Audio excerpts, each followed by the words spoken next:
Welcome to another episode from HenRefurb. This episode I'm going to have a look at the fuel tank, prop shaft and finally the bodywork. It's going to hop around a little bit this episode, so good luck keeping up. Stay tuned.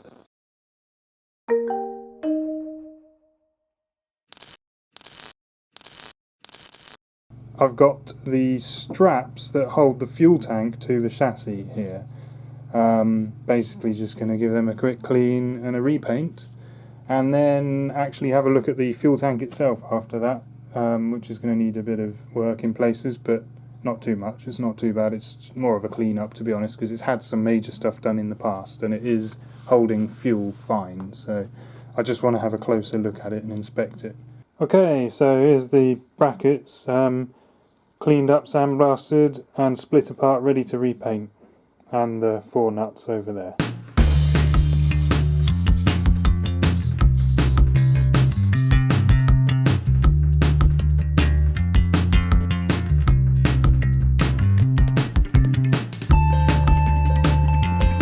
Right, well, whilst I'm waiting for those to dry, can I have a look at the fuel filler assembly thing? So there's, I can't remember now, two or three bolts there, and then that whole thing will come off, and I just want to give that a good clean up and make a new gasket for it to go back on the tank basically. And then the tank, well, I don't know, we'll see. I don't even know if I need to do anything to that because it's had some restoration work done not so long before I got the van by the looks of things. Or possibly it was done in the 70s or something, but it just hasn't been used since, and it's all been dry stored ever since. So but anyway, yeah, I'm going to try and dig that out of there next. So it's literally 2 bolts, 2 washers, the filler neck and the cap. I'm going to clean up and sandblast all of that now. Okay, these are ready for a coat of primer now, finally. That was a bit of a stubborn job. Nice bit of copper poking out the side there, that's the breather tube. You see that in there as well.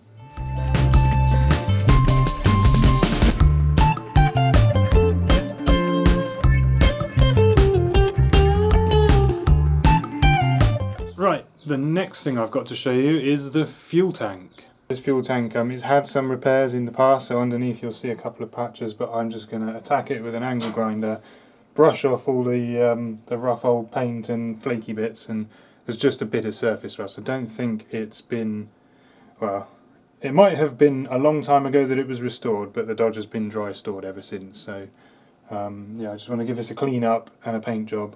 It's clearly full of rust, dust, because you can hear it. Listen to this. So, need to deal with that. So I think I'm just going to flush it out with tons and tons of water, because there's a hole that end and a hole that end, so I should be able to blast it all out properly. There's not really any other easy way of doing that.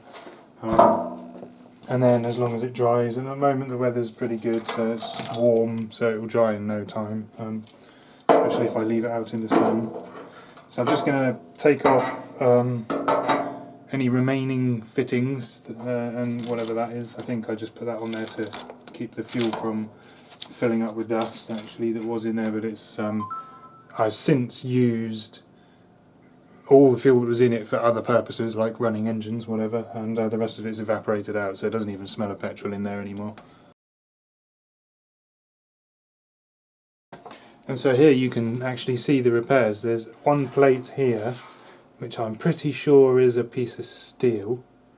That's assuming that's not original. I mean, I'm assuming all of these aren't original covers, but I'd be surprised if they were.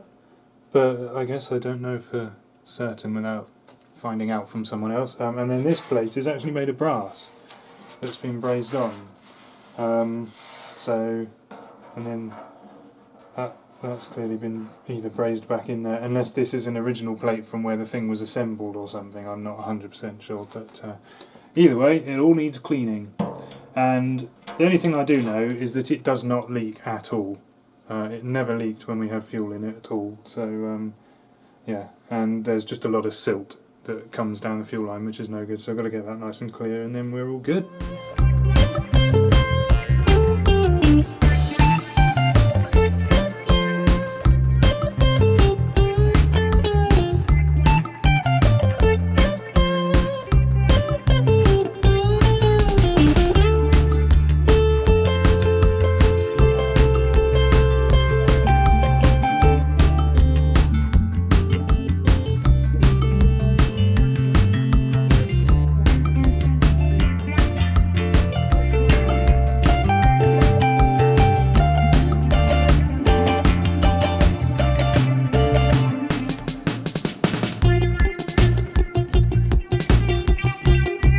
Okay, so that's basically all the paint removed from the fuel tank, and suffice to say, it's seen better days. So it's a whopping great hole there, one there. So I'm going to have to cut a plate out and fix that. But what I think I'm going to do is, well, I'll cut a nice square out there so I can have a good look in the tank at the same time and see if it lets me see the condition from the inside. Underneath we've got a big brass repair section. That panel, I think, it looks like it should be original, I think. And you can see it had a badge there, I think, at some point in its life. There was remnants of the tank's original badge. So I think that must be the service hatch for when they assemble the fuel tanks. There's a little pinhole just there, I think you can see that. Possibly one there as well, and almost some others on that section. So yeah, got some work to do on that now, unfortunately.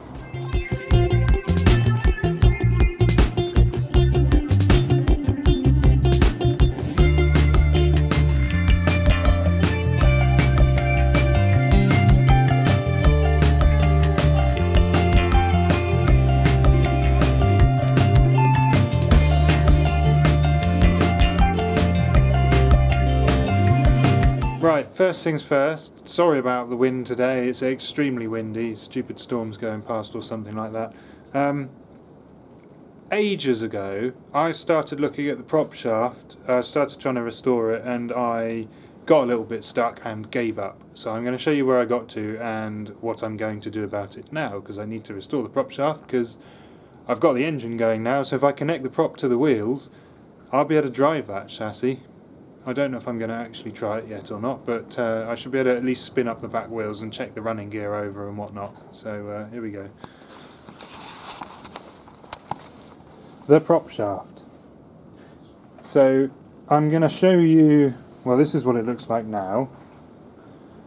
And we're going to jump back now and have a look at the videos that I took of this prop shaft, I don't know, half a year ago or so, just to get you up to speed. This is the prop shaft.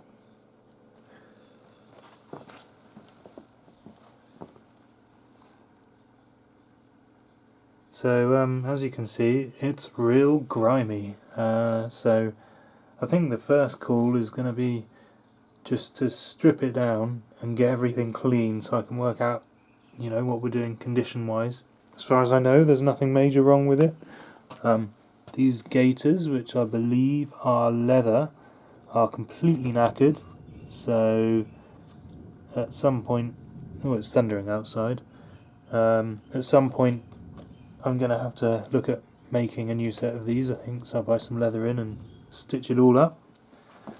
Same the other side, that one's looking pretty horrible too, so that's obviously no good because dust will get in and destroy the bearings.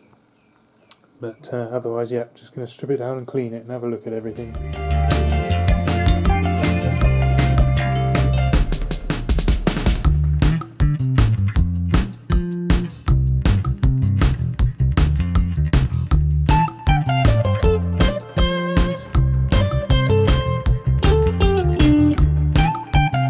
So this is where we're at now.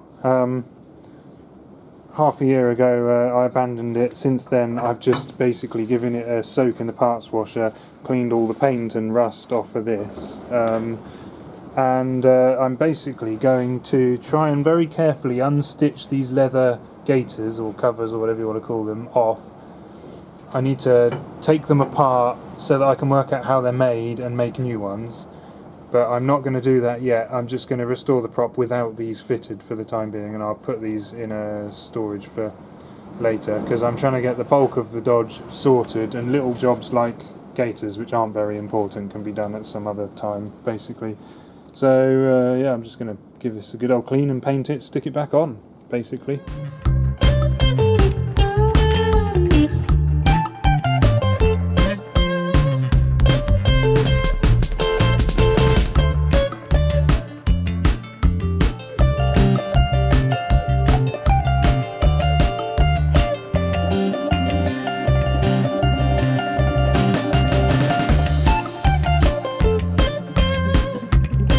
So, there is one of these gaiters. Basically, it's just, you can see, well, I don't know, can you see? Yeah, I think you can. You can see rivets holding the leather together there, and then there's basically a spring in each end that straps it down onto the shaft, and it sort of looks like that once it's on. So I've just got to get some leather and, well, make these, I guess. So presumably you sort of put it together, hook it together and rivet it all once it's in, I guess. But I'll worry about that another time. Today I want to get this cleaned and restored. So we'll put these to one side for now.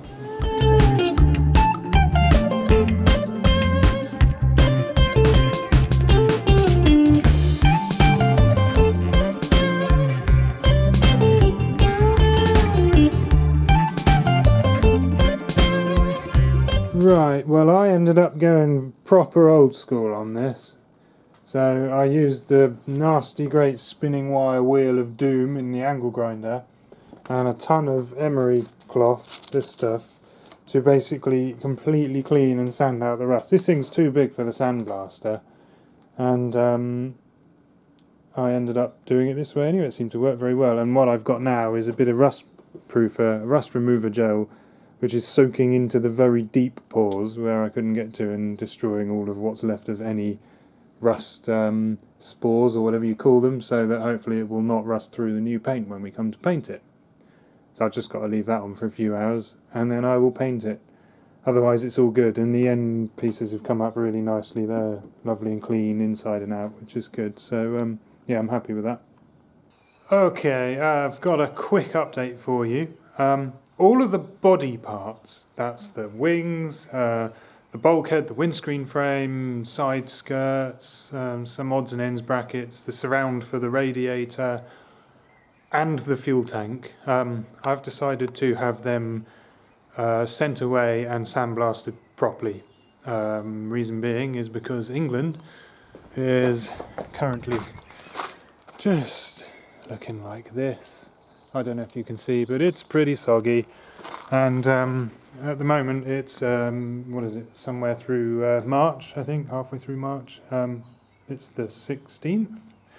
It's very wet. It's going to be a while before the sun comes out and we get some summer, and I can't do sandblasting at home until it's warm and dry, and I kind of need it all now because I'm trying to get this project moving fast, and basically the chassis is done, parked here, fully set up. So there's, the next thing really to look at is the body, which is cool, but I'm going to load it all in a van and send it all away to be sandblasted.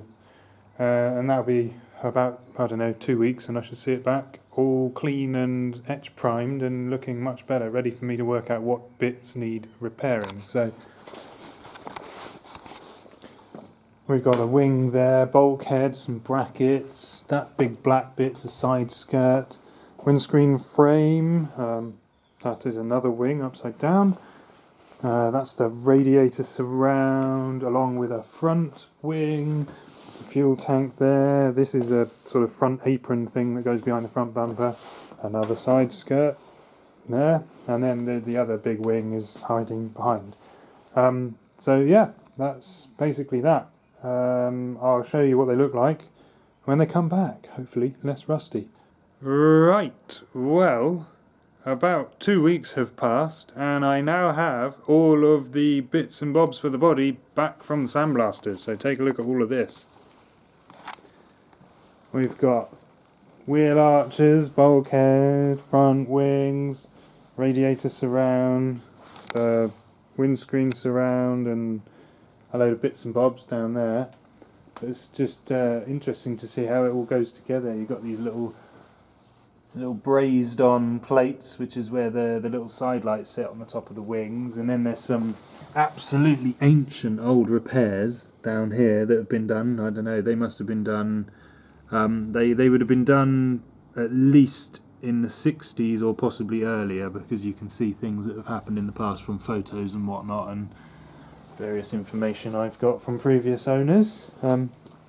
Yeah, so there's some fairly crusty bits. I mean, these are the side skirts. There's a lot of missing metal and stuff in places, but you know, we can just cut that out and replace it, so it's no big deal. And then this where this bolts on the chassis is a little bit destroyed, so that's going to take a little bit of thinking about to replace, I think, but we'll just get to it. Just, you know, bits like that needs a bit of work, but it's nothing too major really. It just needs cutting out and replacing. Rear wing is pretty horrible, but those aren't so important at the moment. The most important bit is this bulkhead really, because I need that on with the windscreen frame, and then I can literally start putting things back on the chassis properly.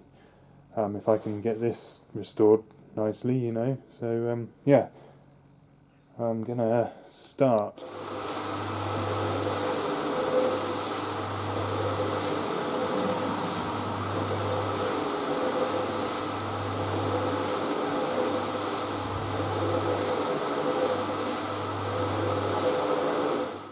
This old thing has been sloshing around on that cement mixer for probably 20 hours now, and it is full of this, which is iron